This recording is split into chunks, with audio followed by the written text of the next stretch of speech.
स्वर्ग और नर्क। एक बुजुर्ग औरत मर गई। यमराज उनको लेने आए। औरत ने यमराज से पूछा, आप मुझे स्वर्ग ले जाएंगे या नरक? यमराज बोले, दोनों में से कहीं नहीं। तुमने इस जन्म में बहुत ही अच्छे कर्म किए हैं, इसलिए मैं तुम्हें सीधे प्रभु के धाम ले जा रहा हूँ। बुजुर्ग औरत खुश हो गई और बोली, धन्यवाद, पर मेरी आपसे एक विनती है। मैंने यहाँ धरती पर बहुत स्वर्ग नर्क के बारे में सुना है। मैं एक बार इन दोनों जगहों को देखना चाहती हूँ। यमराज बोले, तुम्हारे कर्म अच्छे हैं, इसलिए मैं तुम्हारी यह इच्छा पूरी करता हूँ। चलो हम स्वर्ग और नरक के रास्ते से होते हुए प्रभु के धाम चलेंगे। दोनों चल पड़े। सबसे पहले नरक आया। नरक में बुजुर्ग औरत ने जोर जोर से लोगों के रोने की आवाज सुनी। वहां नरक में सभी लोग दुबले पतले और बीमार दिखाई दे रहे थे।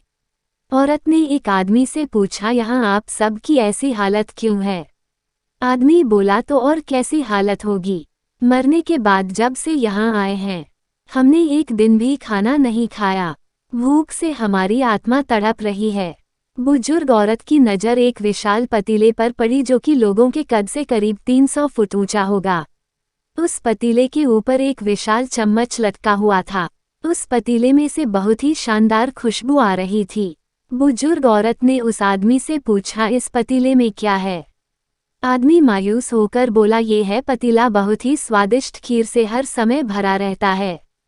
औरत ने हैरानी से पूछा, इसमें खीर है तो आप लोग पेट भर के यहाँ खीर खाते क्यों नहीं? भूख से क्यों तड़प रहे हो? कैसे खाएं? यह पतीला 300 फीट ऊंचा है। हम में से कोई भी उस पतीले तक नहीं पहुंच पाता।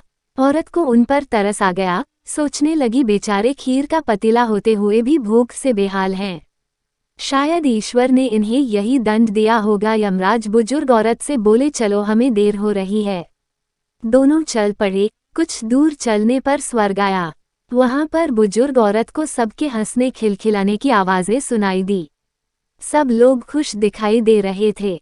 उनको खुश देखकर बुजुर्ग औरत भी खुश हो गई। पर वहां स्वर्ग में भी बुजुर्ग औरत की नज़र वैसे ही 300 फुट ऊंचे पतीले पर पड़ी जैसा नरक में था। उसके ऊपर भी वैसा ही चम्मच लटका हुआ था। बुजुर्ग औरत ने वहां लोगों से पूछा, इस पतीले में क्या है? स्वर्ग के लोग बोले, इसमें बहुत टेस्टी खीर है। बुजुर्ग औरत हैरान हो गई। उनसे बोली, पर यह पतीला तो 300 फीट ऊंचा है। आप लोग तो इस तक पहुंच ही नहीं पाते होंगे, तो आप लोगों को खाना मिलता ही नहीं होगा। आप लोग भूख से बेहाल होंगे। मुझे तो आप सभी इतने खुश लग रहे हो, ऐसे कैसे? लोग बोले, हम तो सभी इस पतीले से पेट भरकर खीर खाते हैं। औरत बोली, पर कैसे? पतीला तो बहुत ऊंचा है। लोग बोले, तो क्या हुआ, पतीला ऊंचा है तो यहाँ पर कितने सारे पेड़ हैं। ईश्वर ने यह पेड़, पौधे, नदी, झरने हम मनुष्य के उपयोग के लिए तो बनाए हैं। हमने इन पेड़ों की लकड़ी ली, उसको काटा, फिर लकड़ियों के टुकड़ों को जोड़कर विशाल सीढ़ी का निर्माण किया। उस लकड़ी की सीढ़ी के सहारे हम पतीली तक पहुँचते हैं और सब मिलकर खीर का आनंद लेते हैं। बुजुर्ग औरत यमराज की तरफ देखने लगी। यमराज मुस्कुराए और बोले, ईश्वर ने स्वर्ग और नरक मनुष्य के हाथों में सौंप रखा है।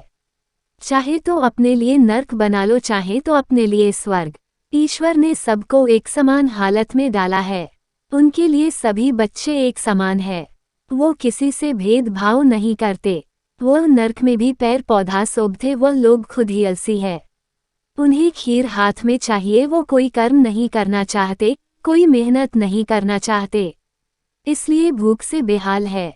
क्योंकि यही तो ईश्वर की बनाई इस दुनिया का नियम है, जो कर्म करेगा, मेहनत करेगा, उसी को मीठा फल खाने को मिलेगा। ये कहानी आपको कैसी लगी, कमेंट जरूर करना। अगर ये कहानी आपको पसंद आई हो तो लाइक एंड सब्सक्राइब करना ना भूले। धन्यवाद।